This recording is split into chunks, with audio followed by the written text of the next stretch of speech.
গেলে সময় মতো উল্টে দিতে হয়। সময় মতো উল্টে না দিলে কি হয়? ফুটে যাবে আর কি। আর যদি আরো দেরি করেন তাহলে কাঠকয়লা হয়ে যাবে, মানে উল্টে ছাগলও খাবে। উঠে গেলে ছাগলকে দেন তো, ছাগলও খাবে। তাহলে সময় এসেছে কিন্তু যে নরেন্দ্র মোদীর সরকারকে এবারই উল্টে দিতে হবে।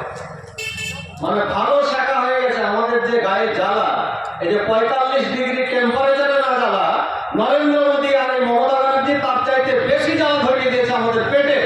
কাজে সময় এসেছে এই সরকারকে এখনই উল্টে দিতে হবে। আর এই প্রস্তুতি নিতে হবে যাতে 2026 সালে এই নবান্ন থেকে মমতা ব্যানার্জিকে বাম কংগ্রেসের নেতৃত্বে উল্টে দিয়ে এই পশ্চিম বাংলাতে আবারও সিপিআইএম কংগ্রেসের সরকার তৈরি করতে পারি, মানুষকে যাতে স্বস্তি দিতে পারি, সেই ব্যবস্থাটা আমাদেরকে করতে হবে। এই আবেদন আমি আপনাদের সবার কাছে রেখে সবাইকে সংগ্রামী অভিনন্দন, ধন্যবাদ, সালাম, নমস্কার জানিয়ে আমি আমার আলোচনা শেষ করছি।